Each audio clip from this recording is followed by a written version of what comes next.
Hello, folks, and welcome to week number 10 of Academic Bridging. So, this week we are looking at synthesizing information for our asynchronous portion of the class. Synthesizing information relates a lot to what do we do with that information that we gather from our literature scans, from the research sort of side of academic writing. So it's really combining the reading and writing that we're doing. And it's not necessarily just for essay writing. We can be asked to do this for all sorts of different assignments in our classes, some where we're being asked to apply various things that we've been reading and looking at, maybe where we're being asked to define concepts, compare and contrast. So we'll talk some more about that today, and then even more when we come together in person.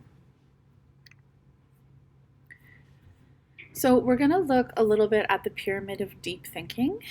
This is a pyramid that I like to show in all of my classes to all of my students, because I think that it really sort of gets you thinking about learning beyond just remembering and storing information.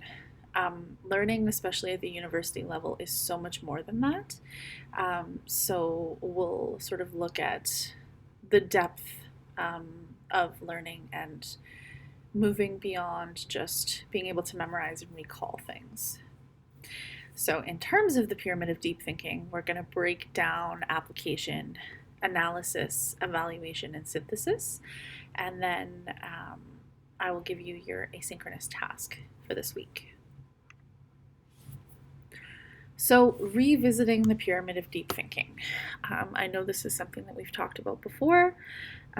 Like I said, I am a bit of a super fan of this sort of visualization. I don't necessarily think that it needs to be a hierarchy. Like things don't necessarily need to be organized in like a pyramid fashion. It can be, and in fact is, really important and useful to remember things, to understand things.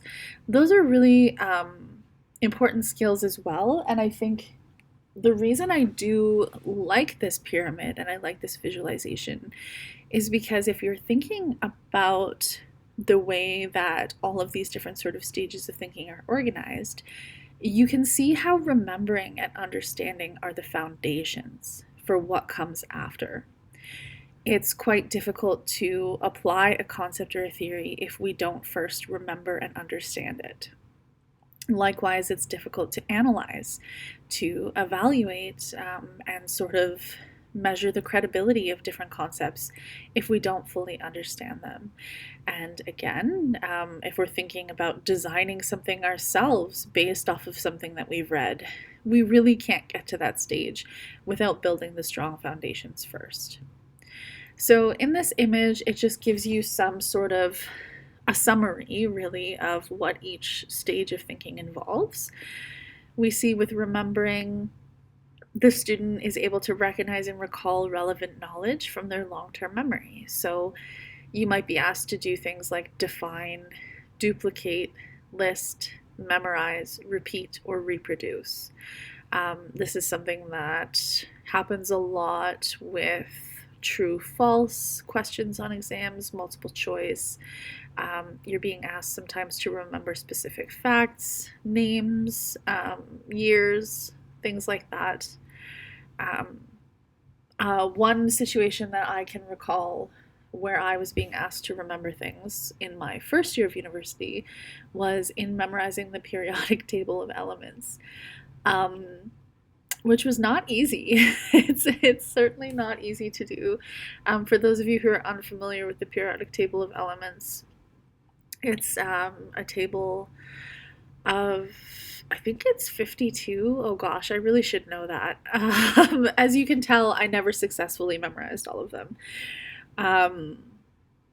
Yeah, so it's something that you learn about quite a bit if you are pursuing chemistry. And the goal of remembering all of those elements was, of course, to then be able to engage in sort of application and doing different things with with the elements, memorizing the symbols and like what element it was attached to, stuff like that. So again, remembering can be really foundational, whereas understanding involves being able to construct meaning from oral, written, and graphic messages. So you might be asked to interpret, exemplify, which is to give an example of, classify, summarize, infer, compare, explain, paraphrase, and discuss. So when we're synthesizing information that we're researching and we're putting it into our papers, this is where understanding comes in, because as you know, we're paraphrasing.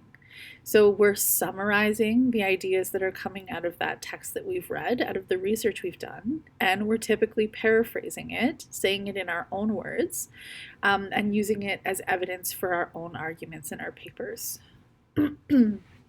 The next stage would be applying or application. And this is when a student is capable of using information in a new way or a different way than was presented to them. So you might be asked to demonstrate, dramatize, interpret, solve, use, illustrate, convert, discover, discuss, and prepare. So if you are learning about a specific concept, you might be asked to apply it to your everyday life. Maybe you've learned about intersectionality and your professor is asking you to think about how intersectionality applies to your own subjectivity, who you are as a person. What intersecting identities can you identify, apply to you? What sort of different social categories do you fit into? And how do those sometimes work together and against one another? Okay, so then moving into analysis or analyzing. In this stage, the student can distinguish between parts, how they relate to each other, so how the parts relate to each other, and to the overall structure and purpose. This is something that we do when we are reading an academic writing, when we're reading a journal article, when we're reading a case study, those sorts of things. We're able to identify the different parts that go into that. So what was the purpose of the article? What are the methods? What are the results? And what are the implications or the discussion? And then how do those pieces relate to each other and to the overall sort of argument or purpose of the paper? So in an analysis, you might be asked to compare. Sometimes you're asked to compare two or more people's perspective on a certain topic, to criticize, differentiate, discriminate, question, classify, distinguish, and experiment. Discriminate, not always a bad thing. Discriminate just means to like identify the differences, really. Identify sort of what's standing out in what you're reading and what's different from other things that you've read on that topic. In the analysis stage, we ask questions. So we've talked a lot about asking critical questions, asking about what the audience is for that text that you're reading. What is the historical, social context of it? You know, I had somebody say to me in a workshop the other day, when we were talking about the importance of context, why might it be important? We were talking about how if we're discussing note-taking strategies with students today, and we're only talking about pen and paper strategies, then we're really missing the mark, because today's context for students is heavily technological. I don't know many students who take their notes using a pen and paper anymore, which is not to say that nobody does, but it certainly wouldn't be effective to only discuss strategies that relate to that. So in this way, we're asking sort of critical questions that relate to the context of when something was written, or again, to the audience. With evaluation, the student is being asked to make judgments and justify decisions. So you're really looking at the argument that's being made in a paper, and how well they're able to sort of support that argument. So you're evaluating, you're debating, you could be arguing in favor or against a text, an argument in a text that you've read. Sometimes you're asked to test theories or to verify something, so you're really judging something for its credibility in the evaluation stage. And you can probably see how evaluation and analysis often sort of really analyzing, evaluating, and creating. There's often less of a boundary between those three stages. Sometimes they blur together a little bit. So, with creating, which is sometimes called synthesis, at the very top there, the student is asked to put elements together in order to form a functional whole. So sometimes we're creating a new product or a point of view. So, for example, writing a paper, taking multiple texts, forming your own argument, synthesizing that information, and using it in order to make a case for your thesis statement. That is probably one of the most relevant forms of synthesis that I can think of that you'll experience in university. But it also involves taking something like different artistic theories and then creating a piece of artwork from it. Learning about different ways to dramatize something and to act it out as an actor on stage, and then putting those into practice and writing a script or putting it into your character and actually embodying a persona on stage. This all sort of builds off of what came before in terms of remembering, understanding, applying, and then you really get into analysis, evaluation, and synthesis after. So, like I said, with application, the goal is for the student to be able to use information in a new way.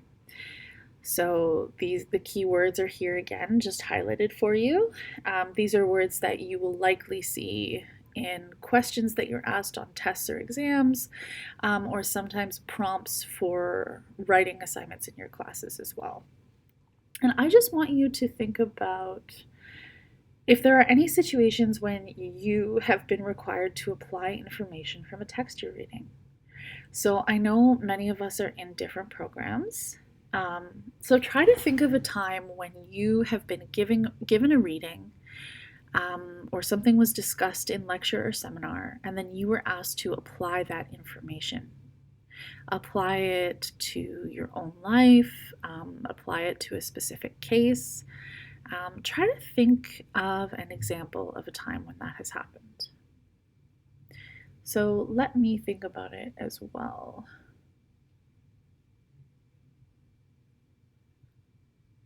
I think there are many times, really. Also, I mean, as somebody who's been in school for a ridiculous amount of time, I've been asked to do this consistently for decades. But an example I can think of is really like relating to professional development. So, learning about trauma-informed practice and what the sort of key pillars of that are, and then applying it to the way that I teach.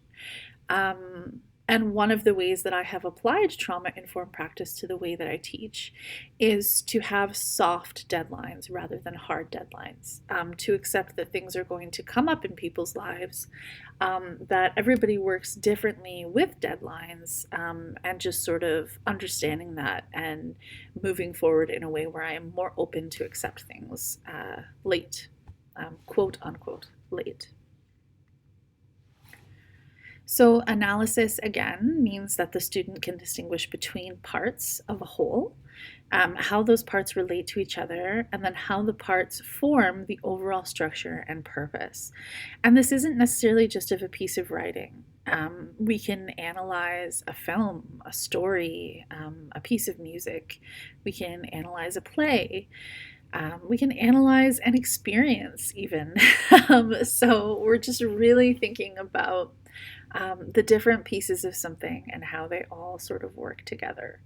So, can you think of any examples of when you might be required to analyze a text, or not a text, maybe something else? I, again, can think of many examples.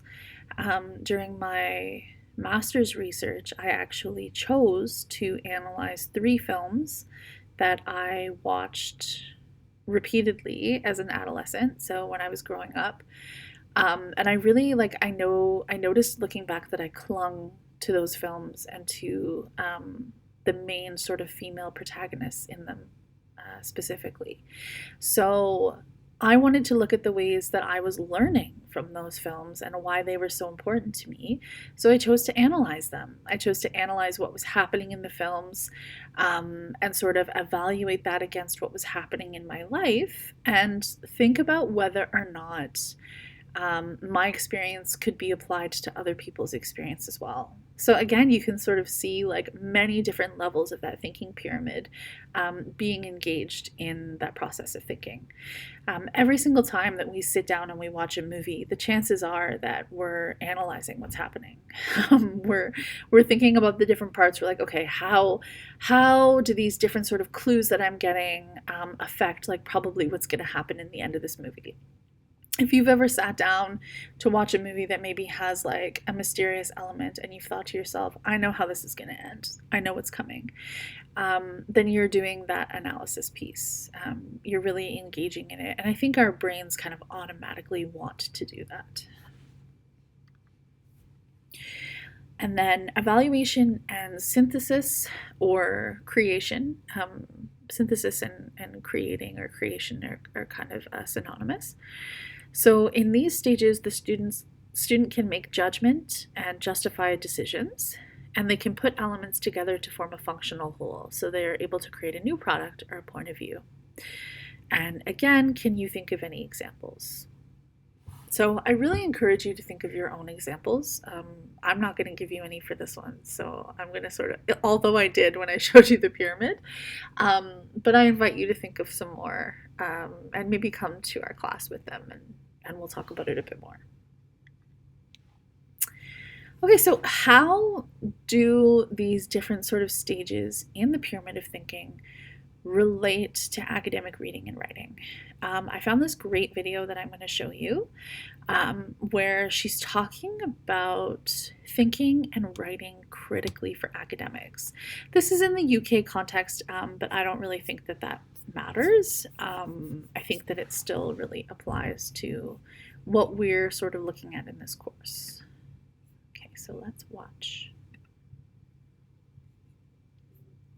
Hey there, welcome back to the channel. Super thrilled that you're here. So in this video, I'm going to be talking about how to write critically and also think critically. So I want to give a major shout out to Kolade Durojaye. He requested this video because truth be told, I had no plans of recording any video today, but when I saw his message request, I'm like, you know what? I might as well make the video. One thing international students in the UK can relate to is submitting an assignment and then getting feedback from your lecturer saying that, oh, your essay was not critical enough, or you did not analyze enough, your essay was too descriptive. And sometimes it might leave you wondering, oh, what does this mean? Like, how do I actually write critically? Hopefully the points I'm going to cover in this video is going to help you level up your writing skills, okay? Before we go on, the CP community, which supports UK international students, we have an academic coaching program which runs for 12 weeks just to prepare you with the skills you need to excel at your studies, okay?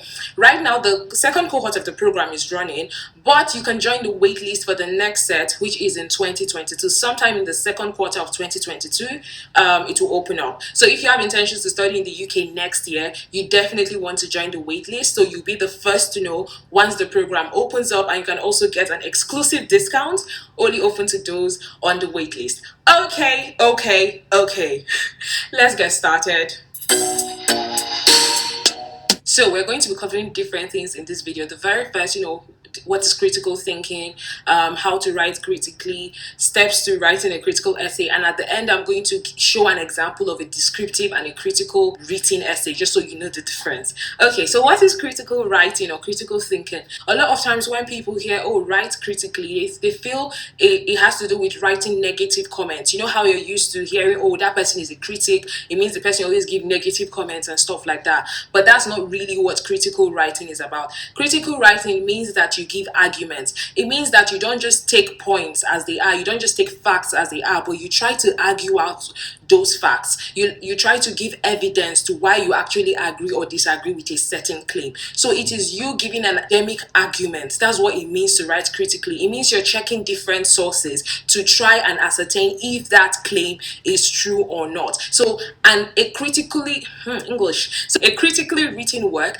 is backed up by evidences. It is backed up by relevant research. Also, critical writing involves engaging the reader. It also involves you looking at the limitations of the body of work you're reading. Like, what are the limitations? What did they not do right? Just means you've considered all sides of the argument. So you're not just stating facts, you're trying to explain why these facts are true. Okay.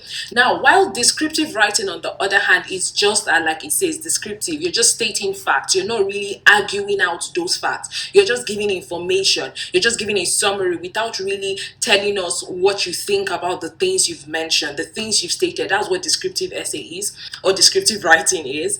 In a simple shell, descriptive writing simply informs the reader. It does not transform the reader. But a critically written essay transforms the reader. It's not just information, it's you giving points to state whether a certain claim is true or not and where you stand. It shows your own understanding and reasoning of that body of text. But not to worry, as we go further along into this video, it will make more sense. Another important thing that I want to state here is the best way to learn how to think critically is to write, okay? Because by writing, you will develop your critical thinking skills. Because in order to write effectively, you need to read a lot of sources. And by doing that, you're developing your critically thinking skills in order to gather all of that information into written content. So now I'm going to be talking about how do you write critically. Now, there are different points I'm going to mention, and they are in no particular order. The very first one is to define concepts. When it comes to critical writing, you want to define concepts that are not so clear. You want to use evidences to define those concepts, okay? The second thing you want to do is to organize your paragraph. So every paragraph should have a point. Every paragraph should have like an introduction, a middle, and a conclusion. Like, the way I would advise is every point should be properly developed in a paragraph, okay? So every paragraph is developing a point. Your paragraphs are coherent, that is, they link to one another, but yet each paragraph can stand alone to give out a main point, if that makes sense.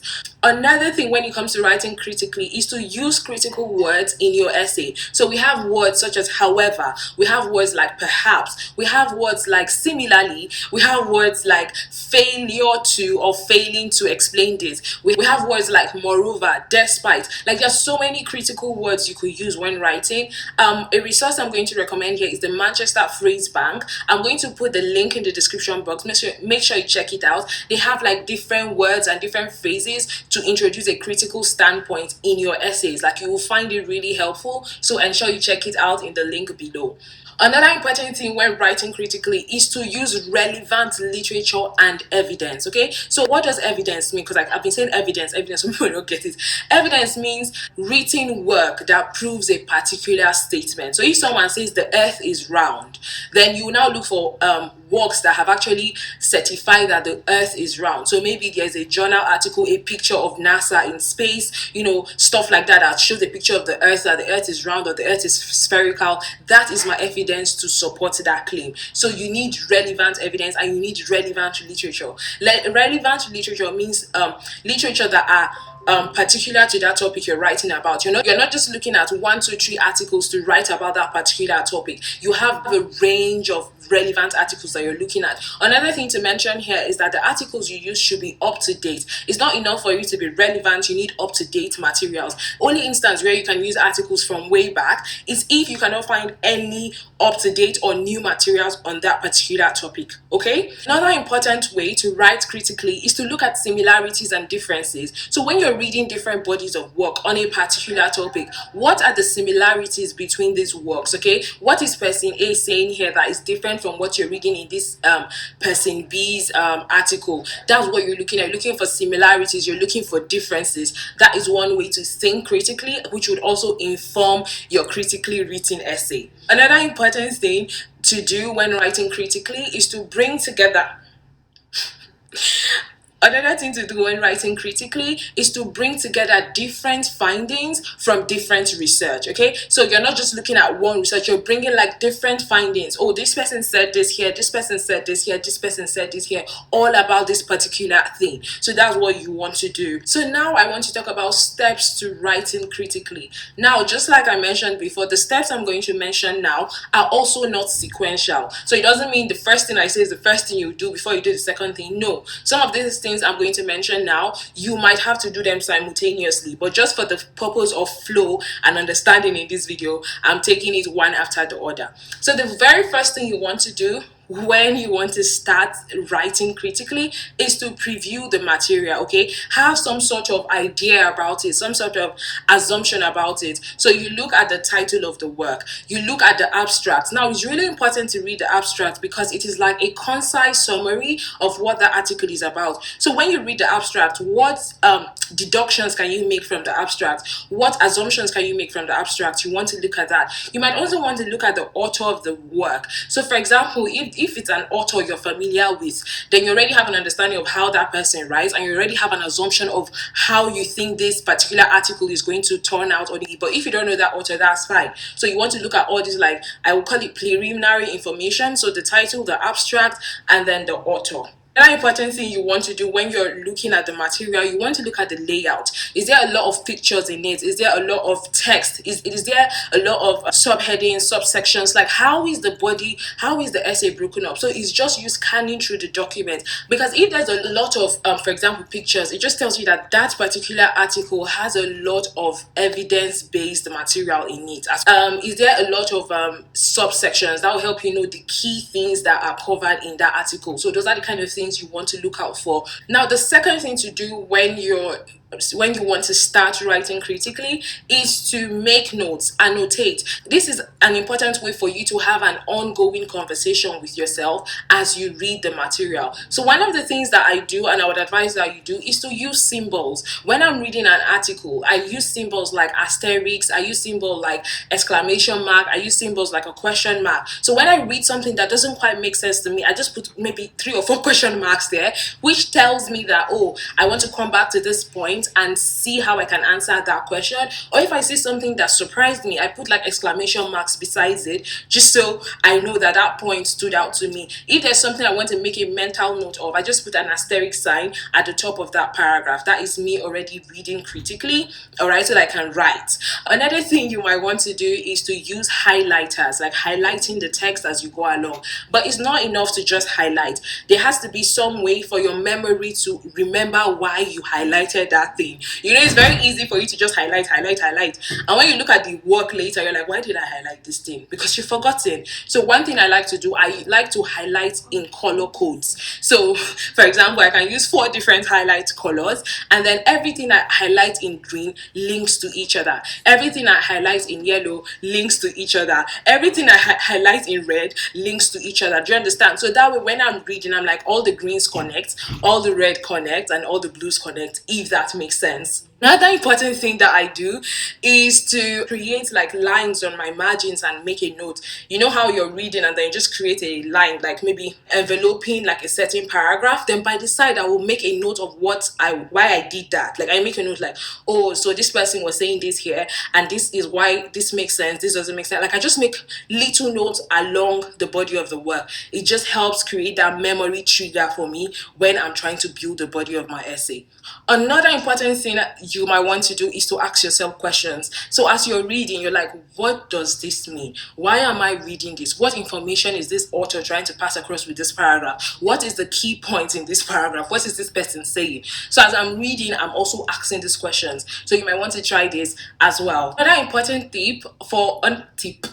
another important thing when you want to write critically is to write in your own words, because when you write in your own words, that's how you're able to evaluate if what you've read made any sense to you, if you understand what you've read. So one way to do this is to outline. So basically in like a sentence, what is this article talking about? So if you read a body of work, for example, and I'm asking you, what is this article about? You should be able to give a one sentence outline of what this essay or this article or this body of work you're reading is about. Another important way to do this is to summarize, okay? After you've read, just write it in your own words. Close the book, drop the article, write it in your own words. What is the summary? What are the key things you've picked out from this work? Just make a note of it. This should be like 2 to 3 sentences or a paragraph, just to summarize the key things that you've gathered from this body of work.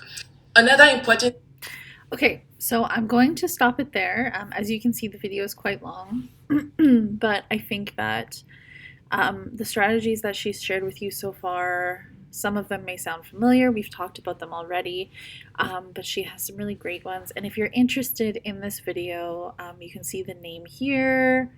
Critical Writing for Uni with Examples, First Class Essay Writing Skills. So you can find it on YouTube. It's excellent. I know that she is speaking a little bit quickly, so if you do want to go back and maybe rewatch it, please feel free. So this week for your asynchronous task, I'm just asking you to bring some key ideas that she has shared in the video that we just watched on academic writing and critical thinking, and bring them with you to the synchronous session. We're going to be talking more about the tips from the video. We'll be working on organizing information and talking a little bit about these sort of stages that go into researching and then writing based on that research. So we're going to get more into it this week. Thanks so much, everyone, and I will see you on Monday.